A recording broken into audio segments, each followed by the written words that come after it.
সেই কোম্পানিতে আসার পরে আপনাকে এই 1 বছর অথবা 2 বছর কাজ করতে হবে এবং তার ভিতরে যেই কোনো একটা সময় আপনাকে স্ক্রিন করাবে। আমাদের যে বড় ভাই আছেন দালাল, তারা দালাল আপনার এজেন্সি, তো তাদের কাছে আপনি কিভাবে প্রতারিত হইবেন না, সেই কাজে আপনি পারদর্শী হন, তাইলে আপনি আসলে টাকা ইনকাম করতে পারবেন। কিভাবে আপনারা সিঙ্গাপুরে আসতে গিয়ে প্রতারিত হবেন না, কি করলে আপনারা খুবই সুন্দর মতে নিজের পছন্দের কাজে আসতে পারবেন, আর যদি আপনি প্রতারিত হয়ে যান তাহলে আপনার করণীয় কি। হ্যালো বন্ধুরা, আমি এখন দাঁড়িয়ে আছি সিঙ্গাপুরের একটা ওপেন মাঠের মধ্যে। এই মাঠটা একেবারে ফাঁকা, চারপাশে শুধু বিল্ডিং আর বিল্ডিং। তো আজকে আপনাদের সামনে ভিডিওটা নিয়ে এসেছি কিভাবে আপনারা সিঙ্গাপুরে আসতে গিয়ে প্রতারিত হবেন না, কি করলে আপনারা খুবই সুন্দর মতে নিজের পছন্দের কাজে আসতে পারবেন, আর যদি আপনি প্রতারিত হয়ে যান তাহলে আপনার করণীয় কি। এই 3টা ব্যাপার আজকের এই ভিডিওতে থাকবে। তো যারা যারা এই ভিডিওটা দেখতে চান সম্পূর্ণ দেখেন, আশা করি আপনার অনেক উপকারিত আসবে। তো যাই হোক গাইজ, বেশি কথা কমু না, ওইদিকে কনস্ট্রাকশনের কাজ চলতেছে, যার কারণে ওইখানে সাউন্ড কোয়ালিটিটা ভালো আসবে না। তো আমরা এখন যাব হচ্ছে ওই জায়গাটায়, এটা পুরো একটা খালি মাঠ, আর ওইখানে আসলে কাজ নাই, কোনো শব্দ নাই। তো চলেন বেশি কথা না বাড়িয়ে আজকে আমরা এই 3টা জিনিস নিয়ে আলোচনা করব। আপনি কিভাবে সিঙ্গাপুরে আসলে প্রতারিত হবেন না দালালের মাধ্যমে, যদি প্রতারিত হয়ে যান তাহলে আপনার করণীয় কি, আর কোন কাজে আপনি সিঙ্গাপুরে আসলে আপনার জন্যে ভালো হবে। কারণ অনেক শিক্ষিত ভাই আছে, লেখাপড়া করছে, একটু এডুকেটেড, এবং সে একটু স্বাচ্ছন্দ্যবোধময় কাজ করতে চায়, একটু পরিষ্কারের কাজ করতে চায়, কিন্তু আসলে কি বলে পরিস্থিতির শিকার হইয়া সে নিজেও কাজ করতে হচ্ছে বিভিন্ন কাদামাটির মধ্যে, বিভিন্ন কনস্ট্রাকশনে, বিভিন্ন লিভার কাস্টিংয়ে। তো আসলে আপনারা কি করতে পারেন, আর যে আমাদের যে বড় ভাই আছেন দালাল, তারা দালাল আপনার এজেন্সি, তো তাদের কাছে আপনি কিভাবে প্রতারিত হইবেন না সেই ব্যাপারটাও আলোচনা করব। তারা আসলে আপনাদেরকে মধুর মধুর কথা বলবে, ওয়াও স্বপ্নের দেশ সিঙ্গাপুরে আপনি যেতে চাচ্ছেন, 16 লক্ষ টাকা লাগবে, ওরে আল্লাহ এত টাকা লাগবে। আপনি তো মিয়া মনে করেন ওখানে গিয়ে সাধু এসির ভিতরে বইসা কম্পিউটার টিপবেন, আর মাস শেষে $1500-1800 বেতন পাবেন, 1,80,000 টাকা বেতন। আপনি কি করেন মিয়া, আপনি তো 10 বছর কাজ করলে আপনি 3 কোটি টাকার মালিক হয়ে যাবেন। এইরকম বহুত কিছু আপনারা দেখাইব। তো গাইজ ওইগুলাতে যাবেন না, এই জায়গাটা একটা নিরিবিলি জায়গা, এখানে একটু বৈশা ভিডিওটা আপনাদেরকে বলি যে কি করবেন। তো যাই হোক গাইজ, আমি সাইদুর রহমান, সিঙ্গাপুর থেকে MX সাইদুর রহমান ইউটিউব চ্যানেলের পক্ষ থেকে সবাইকে স্বাগতম। তো আজকে খুবই সুন্দর একটা তথ্যমূলক ভিডিও হতে চলেছে।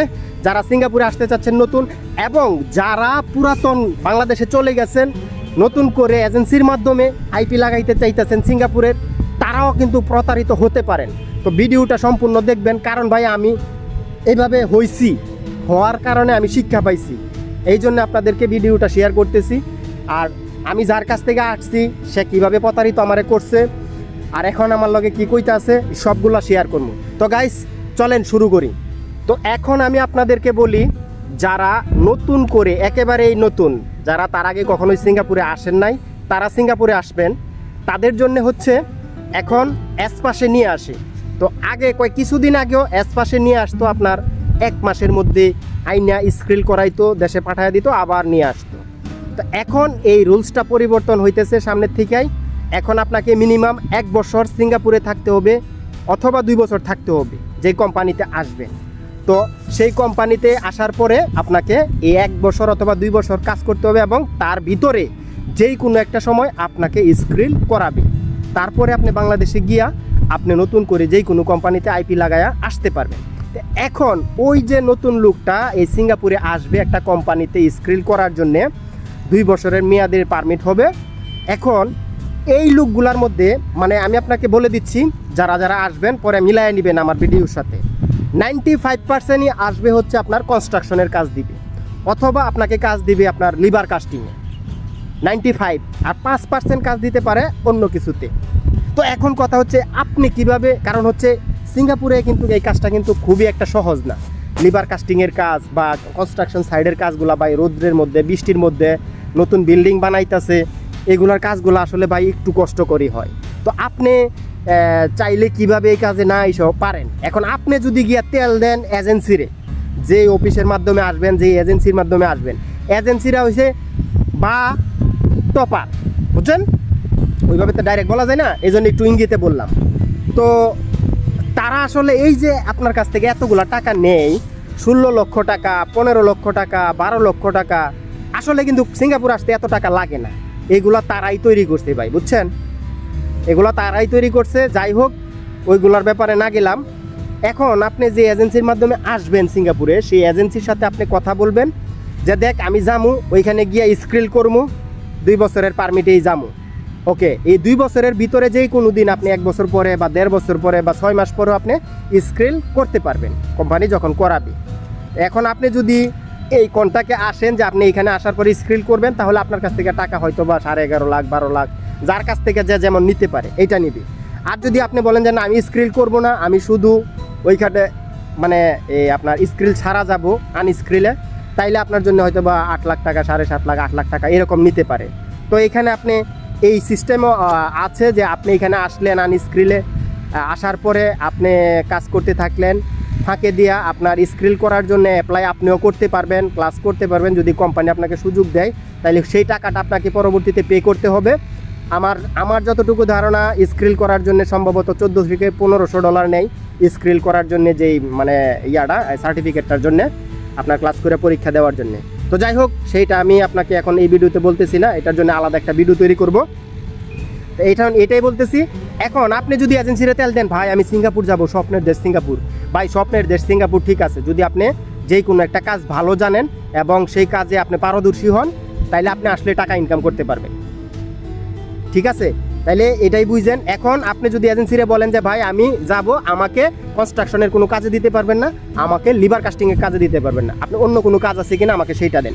যদি দেন তাইলে আমি যাবো এই 2 বছরের কন্ট্রাক্টে গিয়া 2 বছর, কারণ ভাই 2টা বছর কিন্তু বহুত কিছু। যেই ব্যক্তি 2 বছর কনস্ট্রাকশন সাইডে অথবা লিভার কাস্টিংয়ে মানে টিক্কা যাইব, মনে করেন যে হেয়ার ফিউচার অন্যরকম খেললেগা, কারণ এটাতে খুবই কষ্ট হয় রে ভাই, বুঝছেন? সারাদিন লুজার হয়ে যায় শরীরটা। তো এই জিনিসটাই যারা আসবেন অবশ্যই এজেন্সির সাথেই এটা বলবেন, যারা না করতে পারবেন আর কি। কারণ আইসা পরে এই ফার্স্ট পাইলে বা শিক্ষার পারলে যে আমি পারি না ভাই এই সেই, তখন ভাই এজেন্সি আপনার খবরও নিব না, বুঝছেন? তো আগের থেকেই ক্লিয়ার করে আসবেন যে আমি যাবো, আমার এই কাজ দিতে পারবি না, লাগলে তুই 50,000 টাকা বেশি নি আমার এনতে, তাও আমার এই কাজ দিতে পারবি না। আর এটা কিন্তু ডকুমেন্ট সহ করে আইবেন, লাগলে হেরেন থেকে স্টামে নিবেন, কারণ এখানে বা ওই যে টপারি করবো, বুঝছেন? আপনারা আনার পরে ধরে আর কইব যে না ভাই করে নন, আর কি করবো, পরিস্থিতির শিকার। আপনারা আসার আগে, কারণ টাকা ভাই দিয়ে লাইলে তো শেষ, টাকা দেওয়ার আগে সব কিছু ফয়সালা করে আইবেন। বলবেন যে তুই আমার এই স্টামের মাঝে সাইন দিবি যে আমার এই কাজ নিয়ে দিতে আসস, অত বছরের 2 বছরের কন্ট্রাক্টে আমার এই স্ক্রিল করাবে, আর আমি এই কাজ যাবো, এই কাজ করবো। যদি পারে তাইলে যাবেন, না পারলে অন্য এজেন্সি ধরবেন, কথাটা মাথায় রাখবেন। এখন যদি আপনি চইলাই আসেন এই কাজে, তাইলে আপনি কি করবেন? এখন আপনার নিয়ম হচ্ছে, যদি আপনার হ্যাডাম থাকে যে আপনি আসার পরে যদি দেখেন যে আপনি যেই কাজ বইলাম সেই কাজ না পারবেন, এটা যারা এই যে পুরাতন সিঙ্গাপুরে আসবেন নতুন করে এজেন্সি দইরা, তারার জন্য এই জিনিসটা, যে আপনার যদি হ্যাডাম থাকে যে আপনি যে যারা ধরছেন, বা আপনার যদি ওই ডকুমেন্ট থাকে যে আপনি টাকাটা উদ্ধার করতে পারবেন, তাইলে আপনি আহেন, সমস্যা নাই। আর দেখা গেল আপনারা কইলো যে আপনারা দিব হয়েছে কি আপনার এই যে অফিসিয়াল কাজ বা সুপার মার্কেটের কাজ, আসার পরে দেখলেন যে দিলুনি একটা কনস্ট্রাকশন সাইডে কাজ, তখন আপনি কি করবেন? সাথে সাথে যখন আইবেন এই 10 থেকে 12 দিনের ভিতরেই, মানে 3 দিনের ভিতরেই, যে আমি কাজ করবো না, আমার এই কাজ না।